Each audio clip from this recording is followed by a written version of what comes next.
마음을 엽니다. 지평을 엽니다. 불통의 시대를 넘어 새로운 아침을 엽니다. 신율의 출발 새 아침. 신율의 출발 새 아침 3부 순서 광고 듣고 시작합니다. 델몬트가 새로 나왔어요. 싱싱한 과일로 꽉꽉 채우면 짠! 이게 바로 자연 맞춤 그린 주스. 과일 그대로 맛을 낸 건강한 델몬트 자연 맞춤 그린 주스. 우리 그린할까요?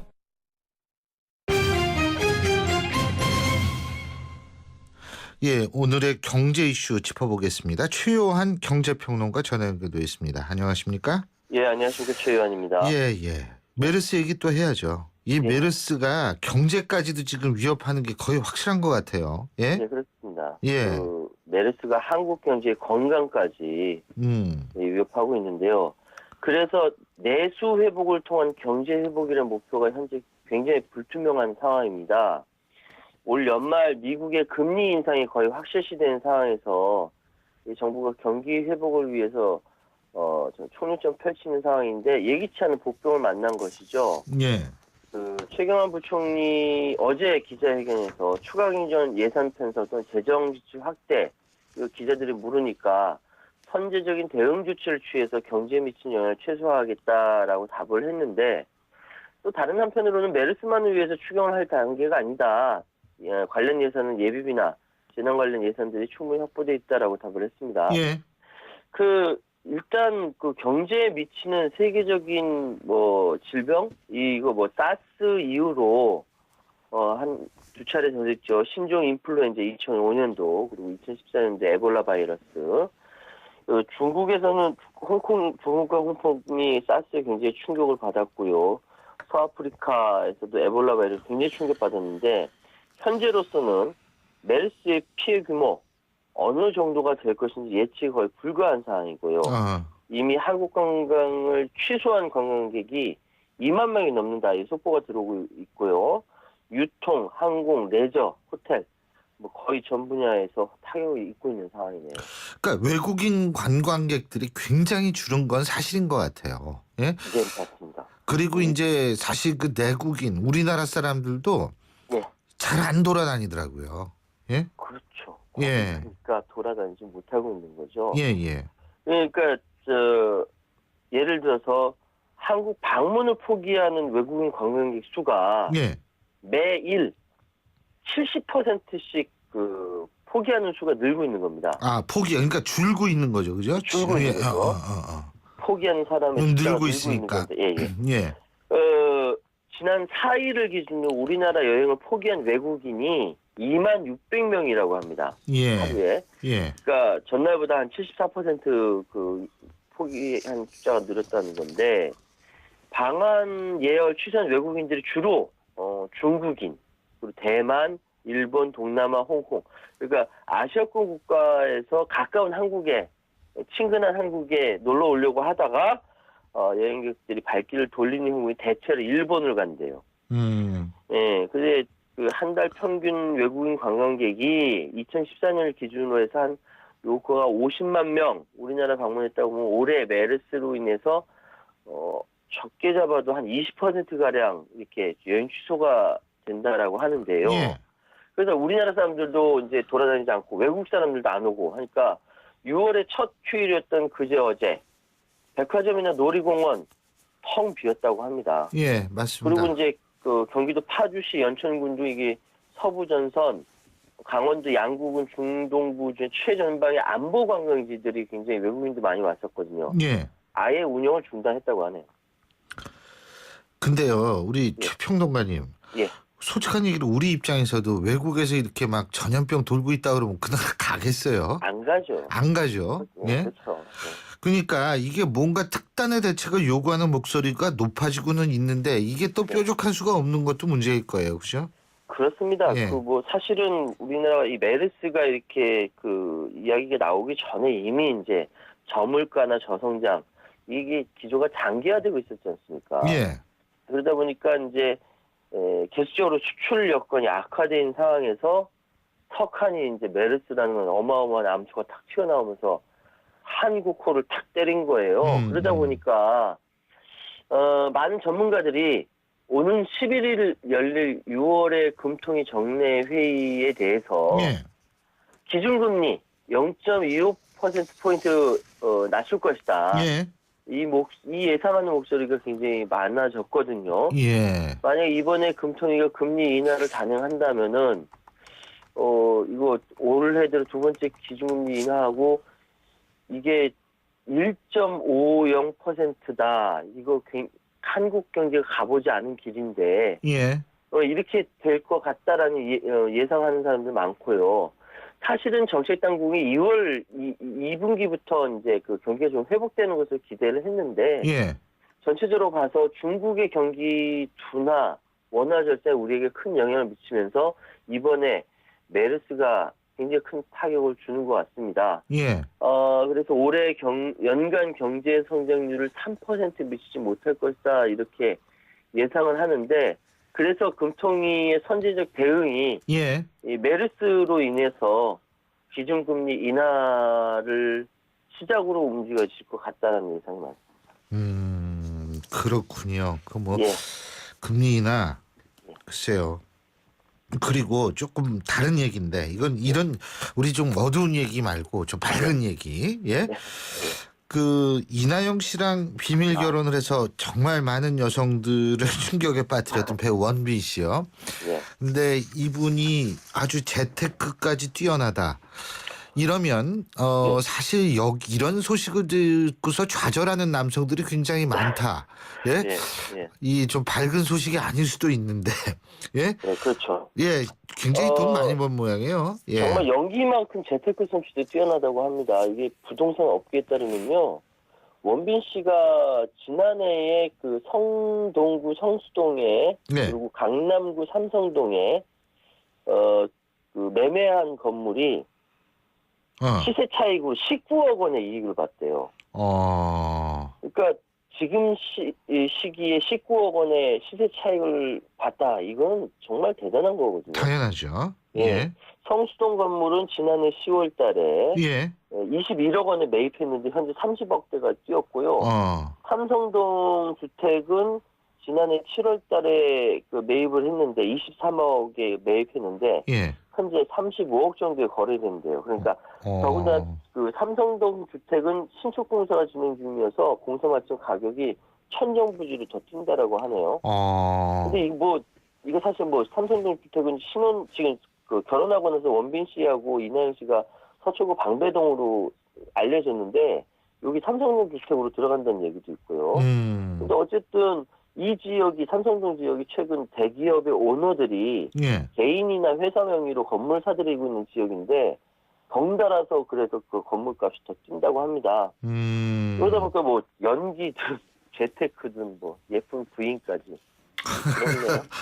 네. 저희 나이 또래는 그건 모르겠습니다. 돈 많이 벌었다니까 그건 되게 부러워요. 예. 예쁜 부인이 더 부럽습니다. 예. 그리고 또 한 가지 이 삼성물산 지분 7.12% 보유했다. 예. 예. 이렇게 갑자기 공개하고 나서 가지고 삼성을 패닉 상태에 빠뜨린 엘리엇 매니지먼트 회사요. 예. 여기에 대해서 미국 증권거래위원회가 담합 혐의로 조사에 착수한다. 예? 착수를 했을지 모른다. 했을지 모른다. 지금 이렇게 나오고 있죠. 착수했다가 아니라 착수했을지 모른답니다. 그렇죠. 했을지 모른다. 예, 그렇습니다. 이게 미국 증권거래위원회가 몇몇 헤지펀드들이 특정 기업에 대한 영향력을 행사할 목적으로 서로 협의했다는 정황을 잡고 조사에 착수했는데 거기에 이 엘리엇 매니지먼트가 들어갔을지 모른다라는 겁니다. 이 미국 주식 시장에서는 투명성 높이기 위해서 지분율에 관계없이 주주들이 이 특정 사안에 대해서 공개한 경우에는 공개해야 되거든요. 근데 여기에 대해서 헤지펀드에 관련된 자료를 제출해라 요구했는데 일단 어딘지는 얘기하지 않았는데 엘리엇 매니지먼트가 포함됐을 수 있다라는 것이죠. 왜냐하면 헤지펀드들이 일정 지분 확보한 뒤 주가 끌어올린 뒤 이익을 얻기 위해서 회사의 자사주 매입이든 자산 매각 요구하는 사례가 늘다 보니까 미국 증권거래위원회가 굉장히 이렇게 담합 근절을 위해서 굉장히 세게 이야기를 하거든요. 만약에 엘리엇 매니지먼트가 이번에 증권거래위원회 조사에 포함되었다라고 한다면 삼성그룹과 앞으로 관련된 여러 가지 분쟁이나 합병 제동에 또 다른 변수가 또 생기는 것이다. 이렇게 아. 말씀드릴 수 있습니다. 예, 알겠습니다. 오늘 말씀 여기까지 듣죠. 고맙습니다. 예, 감사합니다. 예, 지금까지 최요한 경제평론가였습니다. 소통의 아침을 여는 공정한 목소리. 신율의 출발 새 아침은 청취자 여러분과 함께 만들어갑니다.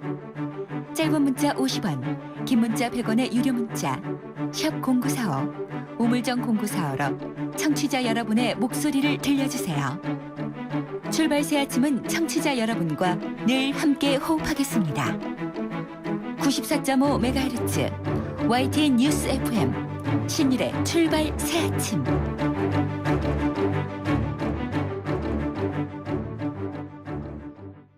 예. 저희가 참 한참 동안 이 문자 말씀 못 드렸는데 정말 모처럼 문자 많이 보내주시면 저희가 또 방송에 계속 반영을 하도록 하겠습니다.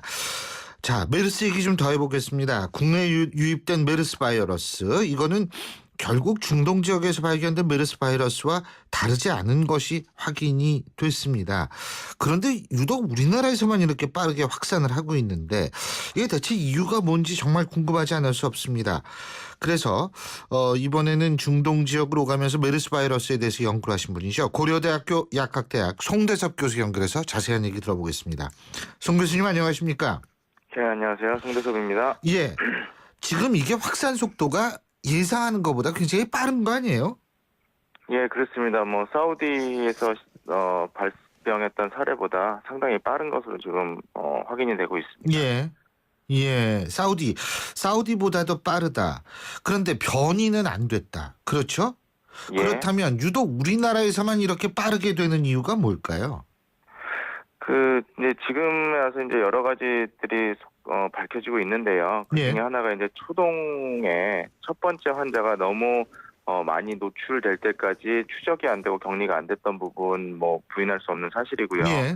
거기에 덧붙여서 사실 병원 내 감염으로만 지금 국한이 되고 있긴 하지만 병원 내에서도 그 첫 번째 방역 이제 이름이 다 공개됐기 때문에 말씀을 드리는데요. 예. 평택 같은 경우에도 예. 병원 내 구조가 어떤 매우 밀폐된 환경 그리고 배기 시설도 없는 환경 그래서 바이러스가 퍼지기 굉장히 좋은 환경이었던 것 때문에 폭발적으로 증가하는 계기가 됐었고요. 예. 그런 것들과 더불어서 또 외국과는 달리 뭐 문병을 간다거나 또 응급실에 오래 대기하면서 입원을 기다리는 이런 또 여러 가지 의료 환경도 하나의 또 큰 원인이 됐다라고 여러 전문가들께서 지적을 하고 계십니다. 거기에 덧붙여서요. 예. 바이러스는 어떤 고온이나 직사광선에는 좀 취약한 부분이 있어요. 근데 사우디에 비해서 온도가 상당 부분 우리나라는 낮기 때문에 예. 그 부분도 어떤 영향이 되지 않았나 그렇게 추정을 하고 있습니다. 예. 그렇군요. 그러니까 바이러스가 생각보다 선선한 데를 좋아하는군요. 예. 그렇습니다. 예.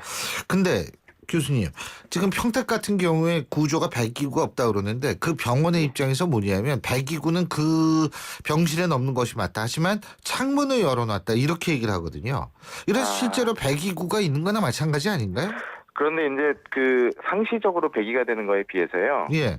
짧은 순간이라도 완전히 밀폐되는 환경이 있고 어허. 그 안에 환자가 있을 경우에는 예. 마치 우리가 그 바이러스를 인공적으로 감염한 수준 정도로 예. 굉장히 엄청난 고농도의 바이러스에 사람들이 노출이 되는 거거든요. 그렇기 때문에 뭐 창문을 중간중간 열어놨다 하더라도 창문을 뭐 밤에 주무실 때는 일단 닫고 잘 거 아니에요. 예. 그럴 때 이제 기침들을 여기저기서 하면서 그 비말이 굉장히 그 고농도로 떠 있게 되는 거죠. 그 예. 병실 안에.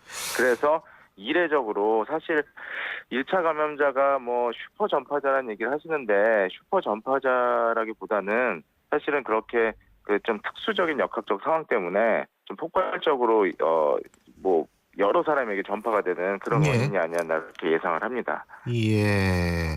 근데 또 하나는 뭐냐면 어떤 분은 이런 말씀하시더라고요. 2m를 너무 집착을 했다. 다시 말해서 이 바이러스 전파의 거리가 2m였다. 메르스. 여기에 너무 집착을 해서 근데 실제로 바이러스 전파력이 2m보다는 넘는 것 같죠? 그러니까 이 메르스 바이러스의 기본적인 특성상이요. 예. 이게 공기의 전파, 그러니까 뭐 공기 중에 바이러스가 둥둥 떠다니면서 모든 사람을 폭넓게 뭐 예를 들면 여의도 광장에 감염자가 가면 예. 주변에 있는 사람들 다 감염시키는 이런 바이러스, 이런 종류의 바이러스가 아니에요. 예. 그러니까 밀집된 데에서 밀접한 접촉일 때 가능한데 예. 원래 한 2m 정도, 그러니까 원래는 이제 3피트 정도, 1m 안에 들어가야 전파가 잘 되는 걸로 알려져 있어요. 예. 근데 이제 초기에 지금 교수님께서 말씀하신 대로 이게 전파가 될 때 그런 2m에만 집착을 할 것이 아니라 노출이 될 가능성이 있는 사람들에 대해서는 전부 다 적극적인 격리나 이런 것들이 됐어야 되는데 예. 너무 이제 그 가이드라인 원래 제시했던 전파의 양상에만 너무 집착을 한 부분이 예. 그 부분은 뭐 없지 않아 있습니다. 그래서 지금은 뭐 잠복기에 있다고 예상이 되거나 증상은 안 나오지만 접촉의 가능성이 있는 분들에 대해서는 전부 격리를 하고 있기 때문에 예. 그 부분에 대해서는 지금은 적극적으로 격리가 이루어지고 있다고 생각을 합니다. 적극적인 격리. 그렇게 격리를 잘하면 좀 잡힐 수 있다. 근데 이게 범위가 좀 너무 넓다고 보거든요. 예, 격리된 사람들뿐만이 아니라 지금 뭐 모든 동선 감염된 분들의 모든 동선을 다 파악해가지고 접촉자를 파악하는 건 이제 너무 시간이 늦고 가능하지도 않지 않을까라는 생각이 들거든요. 그래서 이게 뭐 초기에 이제 뭐 10명 내외 이 정도일 그렇죠. 때, 그러니까 격리자 숫자가 정말 적극적인 그 관리가 가능할 때 이렇게 됐으면 사실 좀 후회가 있는데요.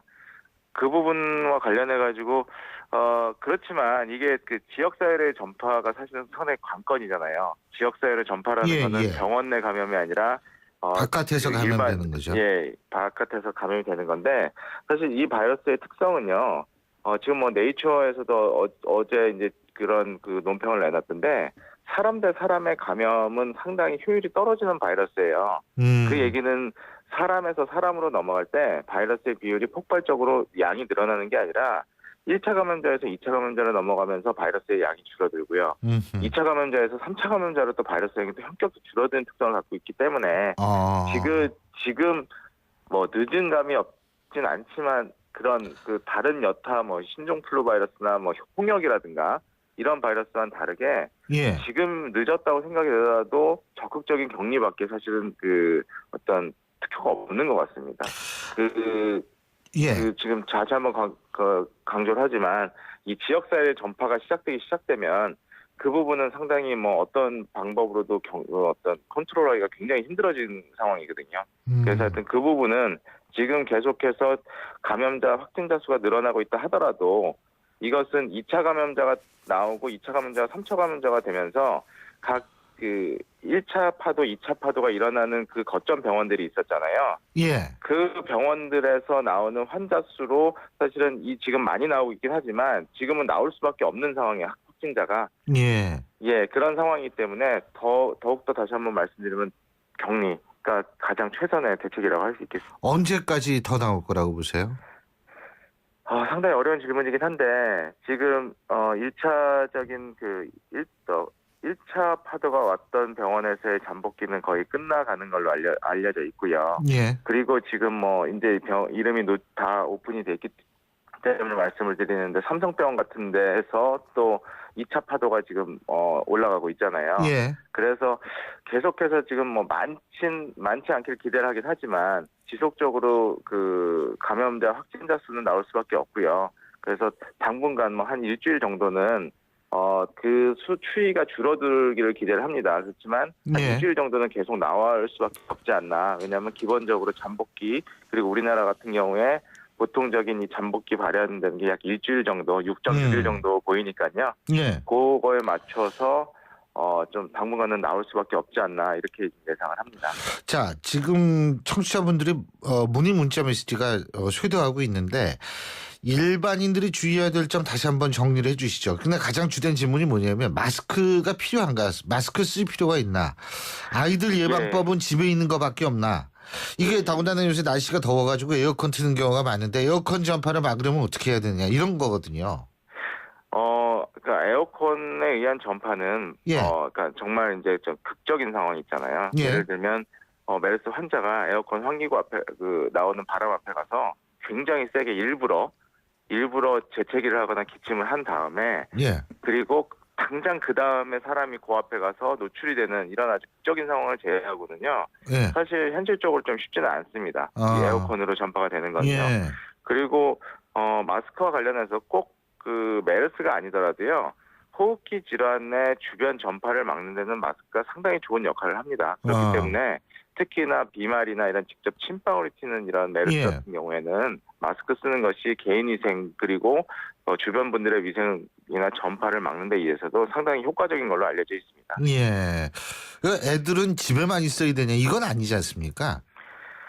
그거는 지금까지 어떤 모든 정보들 나타난 역학 사례들을 볼 때 예. 집에만 있어야 돼라고 권장되고 싶지는 않고요. 저도 뭐 저희 집 아이들 데리고 지금 뭐 외부적인 활동을 하고 이런데 전혀 문제 없이 하고 있기 그렇죠. 때문에 예. 뭐 굳이 그럴 것까지는 없으리라고 생각합니다. 다만 예. 병원을 가거나 그럴 때 좀 주의하시고 특히나 지금 사실 현실적으로는 감염자가 있는 병원에 가더라도 격리가 되어 있기 때문에 직접 정상적인 환자가 노출될 수 있는 확률은 없어요. 예. 그렇지만 좀 개인적인 보호 장구들, 마스크 같은 것들 좀 예. 설치하시면 그러니까 지금 계속 반복을 드리지만 일반 지역 사회에 계신 분들이 이렇게 패닉 상태까지 갈 거는 아니라고 저는 생각을 합니다. 그리고요. 지금 뭐 일부에서는 그 음식점도 지금 잘 안 되는 지역이 많거든요. 근데 사실 이 바이러스라는 게 무생물이고 이게 비누로 씻으면 다 없어진다고 하기 때문에 예? 음식점에서 이 숟갈 젓갈 같은 거 이거 잘 설거지 잘하면은 전혀 문제 없는 거 아니에요? 설령 바이러스에 오염이 돼 있는 식기구나 음식물을 하더라도요. 예. 지금 말씀하신 것처럼 어떤 세척 과정에서 충분히 배출이 되고요. 예. 만에 하나 정말 만에 하나 음식물을 통해서 섭취가 되더라도 사실 이 메르스 바이러스는 경구 감염, 즉 입을 통해서는 그 감염의 사례가 거의 확률이 없는 것으로 알려져 있기 때문에 그런 거는 좀 너무 좀 과도한 좀 걱정이라고 좀 생각을 합니다. 그럼 어디로 들어가야 돼요? 비말 감염이면? 호흡기로 들어가야 돼요. 호흡기로. 코나 뭐 이런 쪽이군요. 그러니까. 예, 호흡기 점막 아하. 이쪽 쪽으로 감염이 돼야 됩니다. 예, 그렇군요. 한 가지만 더 여쭙겠습니다. 치사율 40% 과장된 거 아닙니까? 치사율 40%는 사실 과장은 아니고요. 예. 중동에서 나타난 사례들 전체 통계를 보면 40%가 맞습니다. 예. 40%가 맞는데 그것이 이제 어떤 특수한 상황, 굉장히 고령의 환자들, 기저질환이 심하셨던 분들에서 이제 집중적으로 예. 치사율이 나왔기 때문에 예.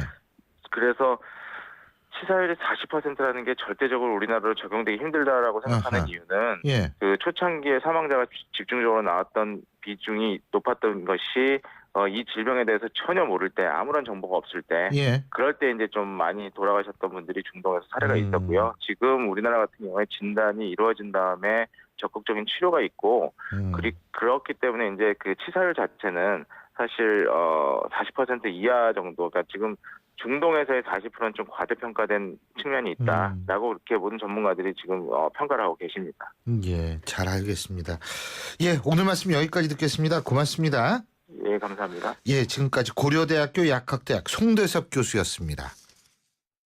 아가씨 나 홍제동 김수미예요. 괜찮은 대리운전 번호 알려줘봐. 좌우로 정렬 2588 2588 대리운전 2588 2588 좋아요.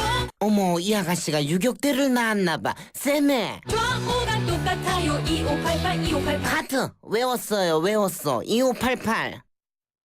신율의 출발새 아침 3부 순서는 여기서 줄입니다. 잠시 뒤 4부에서 뵙죠.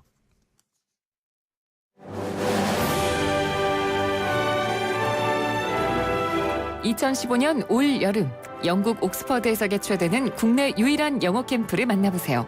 YTN 라디오가 주최하는 옥스퍼드 영어 캠프는 자녀들의 영어 실력을 한 단계 끌어올려 드립니다.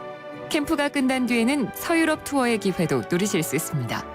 영국 옥스퍼드에서 체험하는 YTN 옥스퍼드 영어 캠프. 자세한 문의는 웹사이트 ytncamp.com이나 02-723-0550에서 확인하실 수 있습니다.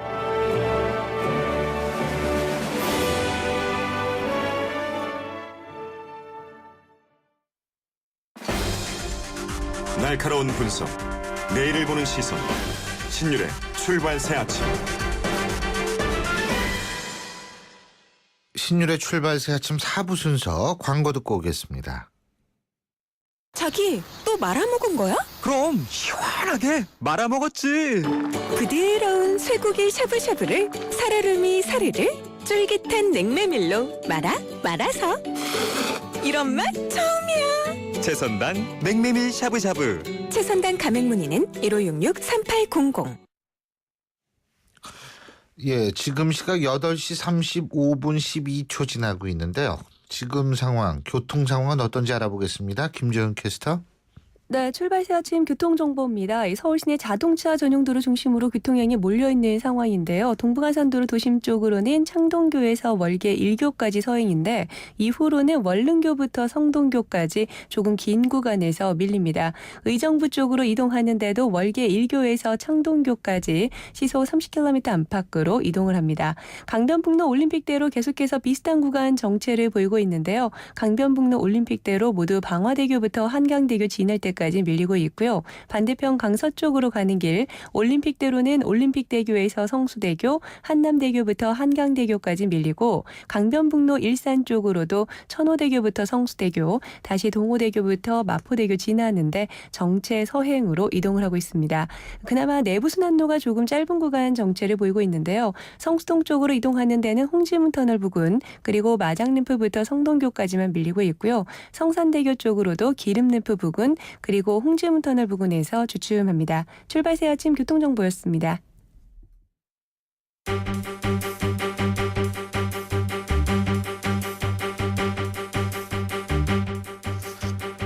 요즘 여의도에서 예의주시하고 있다는 예?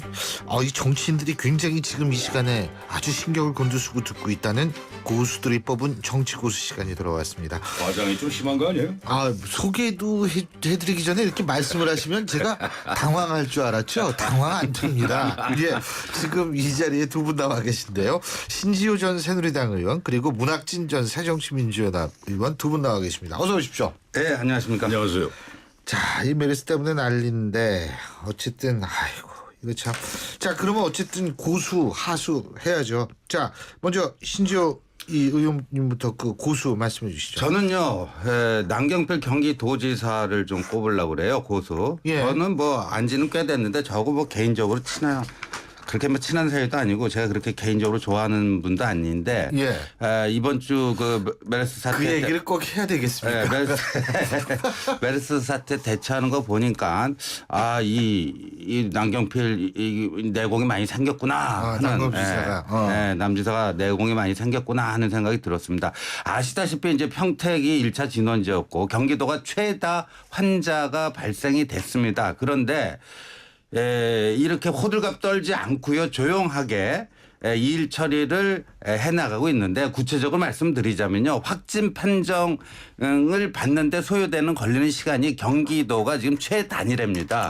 그러니까 확진 판정 받는 그 프로세스가 어떻게 되냐면 1차적으로 시나 도의 보건환경연구원에서 1차 검사를 하고요. 예. 최종 2차 검사를 충북 오송의 국립보건연구원 세종시 옆에 있는 데 있잖아요. 글로 보내서 2차 검사를 해서 최종 확진 판정을 내리는데 보내는 데만 한 3시간씩 걸린다는 거 아니에요. 네. 물론 이제 서울하고 수원, 그러니까 수원에서 보내면 조금 시간이 좀 덜 걸리는 건 있겠죠. 지리적인 입장 때문에. 그렇지만 1차 검사를 최대한 빨리 해서 보내기 때문에 전체적으로 걸리는 시간이 제일 짧다 이거예요. 예. 뭐 서울의 박모 씨하고 비교해 보면 뭐 확진 판정 권한을 달라 뭐 이렇게 얘기하면서 불필요하게 중앙정부랑 충돌하고 국민들 불안하게 만들고 저도 1천만 서울 시민 중에 한 명이지만 고민이 되더라고요. 뭐 서울시장 말을 따라야 될지 청와대 말을 따라야 될지. 근데 그런 불필요한 충돌을 전혀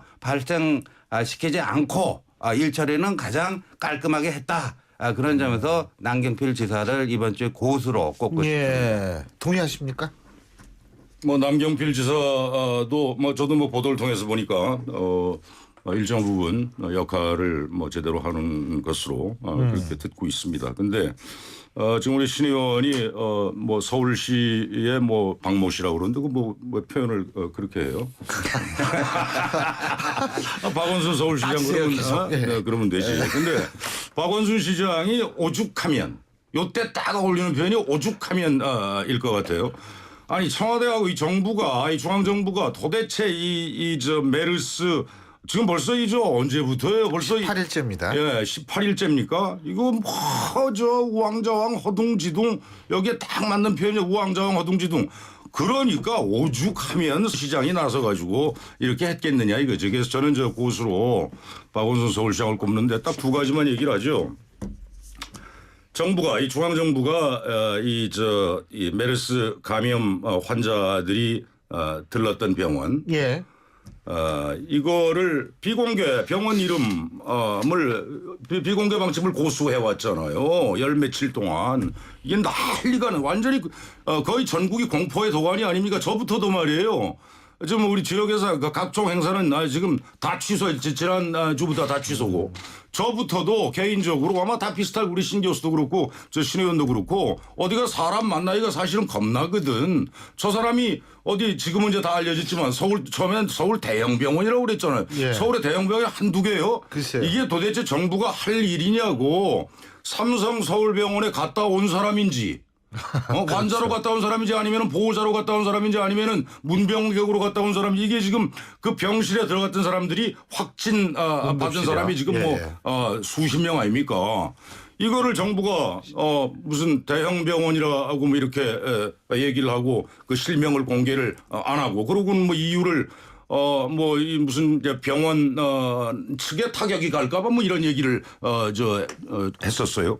이거를 박원순 시장이 4일 날인가요? 밤에 뭐 긴급 뭐 회견하면서 그 병원명을 공개를 했잖아요. 그다음에 그 환자의 동선, 삼성서울병원 그 의사다 말이지. 이 사람이 무슨 뭐 저 세미나도 참석했고 뭐 어디 조합원 총회 뭐 1,500여 명이 참석해 다 공개를 했잖아요. 이렇게 하니까 비공개 방침을 고수하던 중앙정부가 며칠 후에 어제죠 어제 병원명을 쫙 24개인가 공개를 했잖아요. 그런데 그것도 뭐 병원 이름 틀리고 말이야. 병원 소재지 틀리고 뭐 그냥 허둥지둥 뭐 엉터리로 발표를 하고 말이야. 그래서 하여튼 병원명 공개한 거 이거에 이 물꼬를 튼 게 박원순 시장이다. 하나 더 있어요. 박근혜 대통령 뭐 14일부터인가 미국 가죠. 박원순 시장 저 오래된 계획이었다고 그래 유럽 방문. 이거 전격 취소했잖아요. 딱 대비되죠. 저는요 이 지도자가 가장 중요한 덕목이 국민의 아픈 마음을 같이 할 수 있느냐 없느냐. 근데 딱 대비되죠. 토다는 거 우리 문학진 의원님이 토다는 거 되게 안 좋아하시는데 제가 토를 좀 달겠습니다. 근데 오죽하면 뭐 그런 거는 전적으로 200% 공감해요. 근데 이분이 말이에요. 과잉 대응은 늑장 대응보다 낫다. 그래가지고 이제 5월 4일에 그거를 전격적으로 발표하고 그 강남 재개발 조합원 총회 간 1,500명에 대해서 1:1 대응 조치를 취하겠다 했어요. 근데 1:1 대응 조치가 뭔가 했더니 하루 2번 전화 걸어서 확인하고요. 한 번 방문하는 거. 이걸 이제 그날 전담맨이 있어야죠. 마크맨이 있어야죠. 그런데요. 그날 조합원 행사에 그 조합원 명단을 가지고 지금 다 전화 작업을 하고 그렇지 않았습니까? 그런데 꼴랑 한 번 전화 받았다는 사람. 이런 사람들 되게 많아요. 한 번 전화 받고 그 이후로는 전화도 못 받았다. 그리고요 어떤 분은요 조합원이긴 하지만 그날 조합원 총회는 안 갔다고 분명히 얘기를 했는데 또 전화 온다는 거예요. 또 자꾸만 아니 나 안 갔다고 하는데 왜 자꾸 전화하느냐. 그런데 또 온다는 거예요. 그러니까 어떤 사람은 계속 전화해서 뭐 관리를 해야 되는데 관리도 제대로 안 하고 관리할 필요도 없는 사람한테 계속 전화를 걸고 물론 그거 다 박원순 시장이 안 하고 밑에 사람들 시켜서 하려니까 그렇게 되지만요.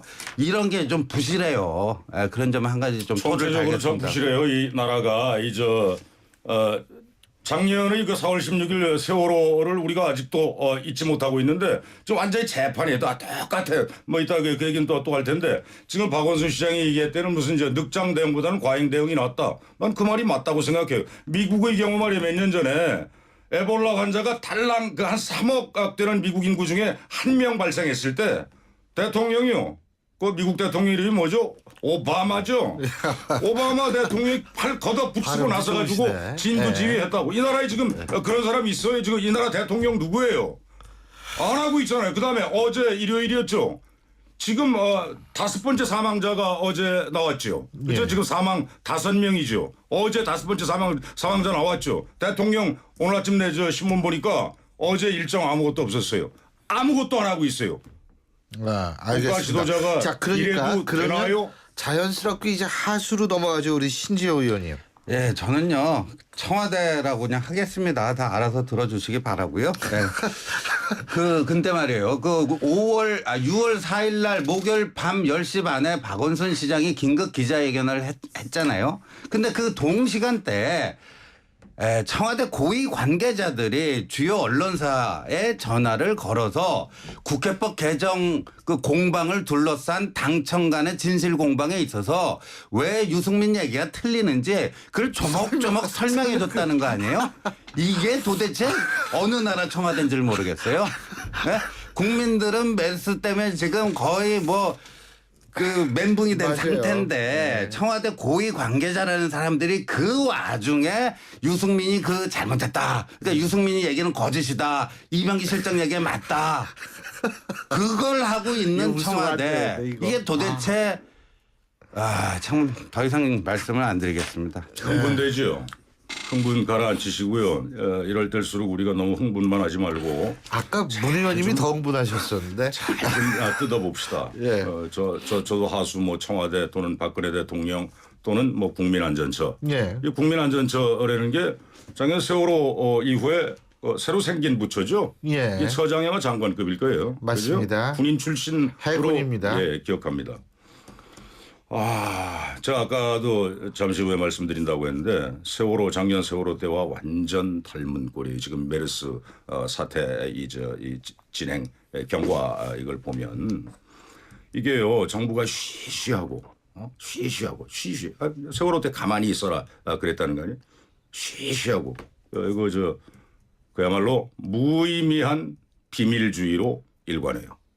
뭐가 그렇게 비밀이 많아요? 에? 이거는 나는 권위주의의 아주 대표적인 유형이다 이렇게 보는 거예요. 시시하고. 그러고 나서 세월호 때하고 완전히 닮은 꼴이라는 게 뭐냐면은 초동 대응을 정부가 완전히 엉망진창으로 했다 이것도 똑같잖아요. 똑같은데 지금 정부가 며칠 전에 경찰이 나서서 그랬던가요? 유언비어가 횡행하고 있다. 마구 나돌고 있다. 이 메르스와 관련해서. 이 유언비어를 철저히 색출해서 엄단하겠다. 이게 대한민국 경찰이 지금 이 와중에 내놓은 발언이에요. 그리고 뭘 추적한데. 근데 이 유언비어라는 게 왜 생기는 거예요? 정부가 자꾸 시시하고 그리고 나중에 알고 보면 정부가 얘기하는 게 틀리고 공기중 감염 없다. 지금 자신 있게 어떤 사람이 정부 관계자가 얘기를 했다는데 이게요. 의료 전문가들도 그렇게 자신 있게 얘기할 수 있는 문제가 아니다라는 거 아니에요. 꼭 그렇다도 아니지만 공기중 감염도 있을 수 있다 이거 아닙니까? 자꾸 쉬쉬하고 이러니까 정부에 대한 불신이 생기니까 시민들이 직접 나서가지고 이 확진 환자가 들렀던 병원 지도를 작성을 했잖아요. 어디에 있는 어느 병원 평택 성모병원 삼성 서울병원 병원 지도를 작성해 이게 SNS로 쫙 다 퍼졌잖아. 그러고 나서 한참 지나고 나서 어제 정부 말하자면 대표로 최경환 부총리가 병원 명단을 공개한 거 아닙니까? 근데 저희가 이게 세월호 때와 딱 닮은 꼴이다. 이게 우리가 이 세월호라는 엄청난 참사를 겪고 나서도 이게 하나도 달라진 게 없는 거예요. 저희가 이제 3부에서 고려대학교 약학대학 송대석 교수 인터뷰를 했습니다만 공기중 전파 가능성은 희박하다 이런 얘기를 했는데요. 희박하지만 아까도 얘기 있었잖아요. 저는 이런 거는 정말 과잉 대응이 낫다고 보는 거예요. 이 공포의 도가니란 말이야. 그래서 철저하게 지켜보고 점검해야 한다. 그리고 저도 좀 한마디 하자면 저도 감격스러운 경험이 하나 있었어요. 지난 토요일 날 오전에 갑자기 휴대전화에 삑 소리가 나더니 이게 뭐냐 그랬더니 긴급재난 문자가 온 거예요. 야, 국가가 나를 버리지 않았구나. 진짜 그걸 느꼈어요. 근데 인제 보내야 되는 게 긴급재난 문자입니까? 저는 그것마저도 못 받았습니다. 저도 버리셨구나. 저도 분명히 대한민국 국민 맞는데 저한테는 보내주지 않았어요. 세금 안 냈어요? 다 냈습니다. 국가로부터 버림받은 심지어? 예, 완납했습니다. 근데 그것도 문자도 안 보내주네요. 근데 진짜 그게 너무 기가 막히게 인제 긴급 재난 문자라고 그래가지고 손 씻기 아니 이게 도대체 뭐예요? 그건 진짜 기가 막히더라고요. 그거 이제 보니까. 국민안전처가 뭐 하고 이제 두들겨 패고 하니까 우리도 뭐 한다고 한 게 그런 엉뚱한 짓을 한 거예요. 그러고요. 이게 뭐죠? 이거 질병 관리본부인가요? 거기 있죠. 보건복지부 산하에.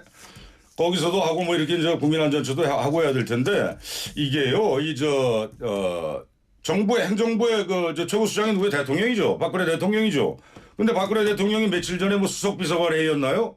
거기서 그때 요 며칠 전에 확진 환자 수가 18명으로 나와 있을 때 대통령은 공개 회의석상에 나와서 15명이라고 얘기를 했다고. 이게 도대체 이 정부의 시스템이 제대로 작동이 되는 건지 알 수가 없어요. 알겠습니다. 근데 어쨌든 그 국민안전처의 문자는 긴급재난 문자는 여러 번 보내주셔도 되지만 메르스 같이 이미 발생한 지 15일이 넘은 상태에서 2번씩이나 한 번 지우니까 또 오더라고요. 예, 좀 그런 일은 없었으면 좋겠고. 어쨌든 여야 메르스 협력 잘하고 있다고 보십니까 지금 신 의원님? 예, 잘하고 있고요. 어제 네. 뭐 문재인 대표랑 김무성 대표 만나서 뭐 8강인가 합의했는데요. 딱 한 가지 뭐 또 눈꼴 사나운 건요. 국회 특위를 만들겠다고 하잖아요. 근데 저는 국회의원 시절부터 참 그 정치를 보면 재밌어요. 뭐 툭하면 뭐 특위 만든대요. 특위. 근데 그 특위 만들면요. 특위 위원장 그 판공비만요. 업무 추진비만 해도 한 800만 원, 900만 원 나가야 돼요. 예. 회의 예산이 이렇게 잡히는데 국회 보건복지위원회는 뭐 하라고 있어요? 거기서 그냥 하면 되지. 근데 이게 여야를 떠나서요. 그 정치인들 아주 안 좋은 습관이 툭 하면 뭐 국회 특위 만들어서 그런 뭐 하는 것처럼 보이잖아요. 근데 그건 또 잘못했더라고요. 예. 협력. 문 의원님. 뭐 우리 신 의원이 잘 지적했네요. 예. 근데요, 제가 여기서 또 한 가지 공개 문제, 정보 공개 문제에 관한 얘기인데 이재명 성남시장이 메르스 환자 정보 공개를 일정 부분 했습니다. 제 일정 부분 했다라는 얘기는 이름, 나이, 주소는 없습니다만 중요한 것은 그 메르스 양성 환자가 발생한 환자의 거주 지역 아파트 실명 그리고 직업 자녀가 다니는 학교의 실명 이것까지는 공개했거든요. 학교의 실명 어떻게 보십니까?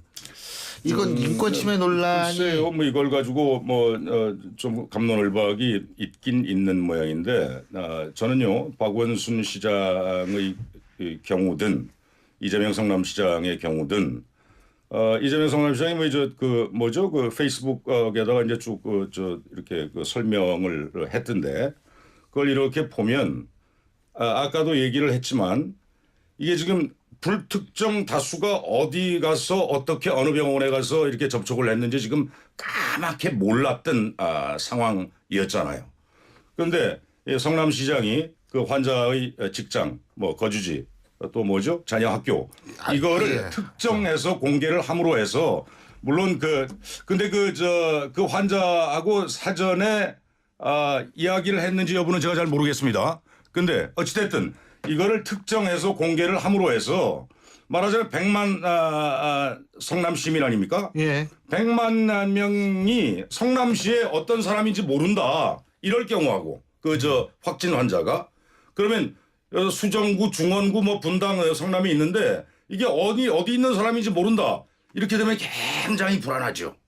바로 우리 옆집에 있을 수도 있고. 예. 근데 이거를 특정해서 공개를 함으로 해서 사람들의 그 불안감이 그런 저변에 깔려 있는 성남시 전체에 깔려 있는 그 불안감이 해소가 된 그런 측면이 긍정적 측면이 있죠. 알겠습니다. 신 의원님은 어떻게 예, 보십니까? 긍정적 측면도 있지만 과연 어디까지 그런 시민들의 알 권리를 위해서 과연 어디까지 개인 정보를 공개하는 게 좋을지 몇 동 몇 호에 산다 동이나 호수는 공개하지 않았습니다. 아파트 이름만. 아파트 이름 그렇죠? 예. 이런 건데 이제 이게 말이에요. 굉장히 민감한 문제인 것만 맞고요. 미국도 작년에 이제 메르스 환자가 2명 발생했는데 이 당국에서 정보 공개를 해가지고요. 예. 이게 개인 무슨 지나친 정보 공개로 인한 인권 침해다 해갖고 지금 소송 중에 있더라고요. 그러니까 이렇게 간단한 문제는 아닌 것 같아요. 근데 저는 이렇게 정말 거의 국가 비상사태에 준하는 지금 상황이라고 예. 보는데 그런 상황들을 정확하게 국민들에게 알림으로써 우선요 이 메르스가 이렇게 그냥 막 전파되는 것도 이게 물론 문제인데 이게 언제 어디서 나한테 이게 침투할지 모른다는 이 저변에 깔리는 공포 있잖아요. 이게 훨씬 더 큰 문제거든. 이거를 그렇죠. 해소할 수 있는 네. 방법이 뭐냐? 나는 그 이재명 시장 또 박원순 시장 뭐 아까 박 시장만 내가지고 고수라고 그랬는데 이 시장도 거의 고수입니다. 우리가 공포 영화 볼 때요. 이게 막상 뭐 귀신이나 이런 거 확 나와버리면 안 무서워요. 덜 무서워요. 근데 이게 나오기까지의 과정, 이 미지, 그렇죠. 알지 못하는 존재가 소리만 들리거나 이럴 때가 제일 무서웠듯이 그렇죠. 사실 그런 단순한 어떤 심리를 우리 정부가 좀 일찍 알았으면 사회적 비용을 많이 줄일 수 있지 않았을까 안타까움이 앞섭니다. 예, 오늘 두 분 말씀 여기까지 듣겠습니다. 고맙습니다. 네, 감사합니다. 예, 지금까지 신지호 전 새누리당 의원, 문학진 전 새정치민주연합 두 분 연합 의원 두 분과 함께했습니다. 오빠다. 오빠다. 시크한 오빠의 치킨. 오븐으로 구워. 겉은 바삭, 속은 촉촉. 오빠다 크리스피 베이크 치킨. 오빠한테 빠져볼래? 오빠다. 예, 오늘이 바로 월요일이죠. 다시 한 주가 시작되는 월요일인데요. 이번 월요일 여러분 오늘도 활기찬 하루가 되시기를 바라겠습니다. 그리고 과도한 불안은 우리가 좀 떨쳐버리는 것이 우리 정신 건강상 좋지 않을까 이런 생각이 듭니다. 어쨌든 정부, 정치권이 지금 움직이고 있으니까 한번 지켜봅시다. 신율의 출발새 아침 오늘 순서는 여기서 줄이겠습니다.